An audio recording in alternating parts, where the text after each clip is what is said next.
प्रियंका गांधी का वायनाड में राहुल गांधी संग प्रचार। प्रियंका गांधी ने कहा, मोदी सरकार सिर्फ अपने बड़े व्यापारी मित्रों के लिए काम करती है, बीजेपी का मकसद सिर्फ सत्ता में रहना है।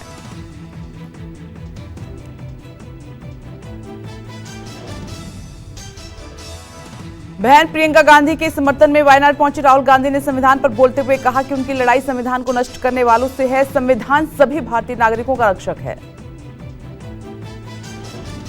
वायनाड में राहुल गांधी का बीजेपी पर हमला। कहा, बीजेपी संविधान नष्ट करना चाहती है। बीजेपी भारत में धर्म, भाषा और कई राज्यों में बांटना चाहती है। कांग्रेस उन्हें ऐसा करने की कभी इजाजत नहीं देगी। अमित शाह ने झारखंड में जारी किया बीजेपी का संकल्प पत्र। महिलाओं को हर महीने 2100 रुपए, साल में 2 एलपीजी सिलेंडर और हर शख्स को घर का ऐलान। अमित शाह ने मल्लिकार्जुन खड़गे के वादों वाले बयान पर तंज कसते हुए कहा कि जिस तरह से हमने योजनाएं लागू की, उससे हमारे अध्यक्ष को माफी नहीं मांगनी पड़ेगी। झारखंड चुनाव में प्रधानमंत्री नरेंद्र मोदी आज भरेंगे हुंकार। गढ़वा और चाईबासा में करेंगे जनसभा। पीएम मोदी की जनसभा के चलते सुरक्षा होगी चाक चौबंद। अखिलेश यादव ने पोस्टर कर बीजेपी पर बोला हमला। लिखा, बीजेपी राज पर मीडिया के मनोबल के एनकाउंटर का हर हथकंडा अपनाया जा रहा है। मीडिया कहे आज का नहीं, चाहिए भाजपा। केशव मौर्य ने पोस्ट के जरिए अखिलेश यादव को घेरा। कहा कि सपा की साइकिल अब सैफई के गैराज में पहुंचकर हमेशा के लिए खड़ी रह जाएगी। सपा की साइकिल सिर्फ धोखे का पर्याय है। एनसीपी शरद गुट के नेता जितेंद्र दाहवान का बयान। महाराष्ट्र में एमवीए की सरकार आई तो अगले 7 दिन के भीतर चंद्रबाबू नायडू और नीतीश कुमार अपना समर्थन वापस ले लेंगे। दिल्ली में संशोधित वक्फ बिल के खिलाफ सम्मेलन का आयोजन। संशोधित वक्फ बिल के खिलाफ टीडीपी और जेडीयू के जाने के संकेत। पटना के सम्मेलन में सीएम नीतीश के शामिल होने का भी दावा।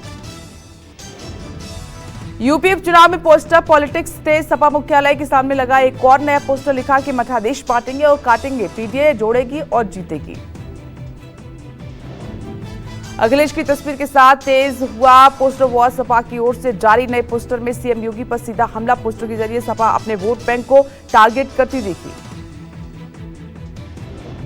सपा मुख्यालय पर पोस्टर वॉर जारी। सपा नेता अमित चौबे ने लगाया नया पोस्टर। यूपी के सियासी गलियारों में पोस्टर वॉर, चारों ओर पोस्टर लगे हैं और हल्ला बोला। तेजस्वी यादव का सीएम नीतीश कुमार पर हमला। कहा कि नीतीश सरकार की कार्यशैली से जनता परेशान है। लोगों के मन में सरकार के प्रति नफरत बढ़ी है। बिहार में अपराधी बेखौफ घूम रहे हैं। सीएम योगी के बटेंगे तो कटेंगे वाले बयान पर आरजेडी नेता तेजस्वी यादव ने कहा कि ये सुनने में ही नफरत भरा लगता है। बीजेपी का काम केवल जहर उगलने का है। झारखंड के मुख्यमंत्री हेमंत सोरेन का बीजेपी पर वार। कहा कि ना कोई यूसीसी चलेगा, ना एनआरसी चलेगा। झारखंड में सिर्फ सीएनटी एसपीटी चलेगा। झारखंड के साथ जो साजिश करेगा उसे करारा जवाब मिलेगा। सीएम योगी को जान से मारने की धमकी मामले में एक महिला हिरासत में ली गई है। मुंबई पुलिस कंट्रोल रूम को मैसेज में धमकी देने वाले ने मांगा योगी का इस्तीफा। कहा कि बाबा सिद्दीकी की तरह करेंगे हार। जम्मू कश्मीर में श्रीनगर की संडे मार्केट में आतंकी हमला। आतंकियों ने ग्रेनेड से हमला किया। ग्रेनेड हमले में 10 से ज्यादा लोग घायल। घायलों को अस्पताल में कराया भर्ती।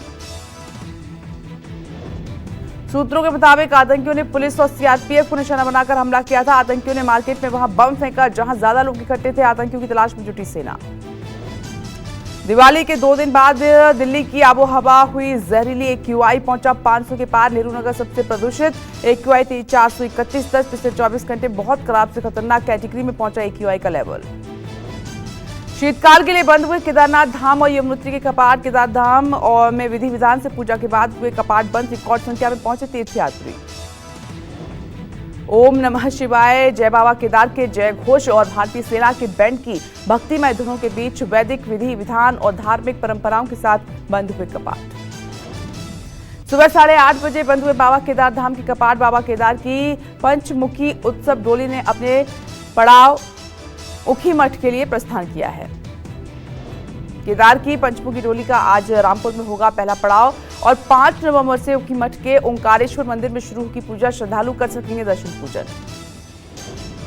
दिल्ली के बाद दिल्ली की आबोहवा और जहरीली हो गई है। एक्यूआई पहुंचा 500 के पार। नेहरू नगर सबसे प्रदूषित दर्ज किया गया। 12 घंटे में बहुत खराब से खतरनाक कैटेगरी में पहुंचा। नेहरू नगर में एक्यूआई 431, आनंद विहार में 424, अशोक विहार में 399, जहांगीरपुरी में एक्यूआई 390 दर्ज हुआ है।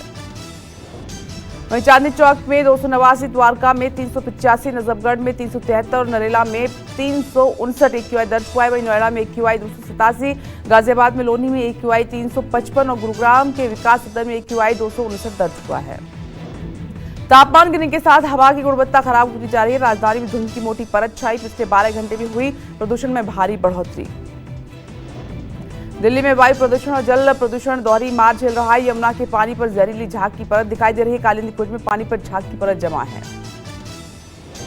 छठ पूजा से पहले यमुना के पानी में झाग को हटाने की कवायद जारी है। दिल्ली सरकार पानी से जहरीली झाग की परत हटाने के लिए मुस्तैद है। फोम हटाने का काम जारी है। छत्तीसगढ़ के बलरामपुर में भीषण सड़क हादसा हुआ। बेकाबू कार सड़क किनारे तालाब में गिरी, 8 लोगों की मौत हुई। स्कॉर्पियो में कुल 8 लोग सवार थे। कड़ी मशक्कत करने के बाद 1.5 घंटे के बाद जेसीबी की मदद से वाहन को बाहर निकाला गया। कार का दरवाजा लॉक हो जाने के कारण किसी को बाहर निकलने का मौका नहीं मिला। पुष्कर में विश्व प्रसिद्ध पुष्कर मेला का आगाज। मेला 2 नवंबर से शुरू होकर 17 नवंबर को समाप्त होगा। मेले में देश विदेश के पर्यटक होंगे शामिल।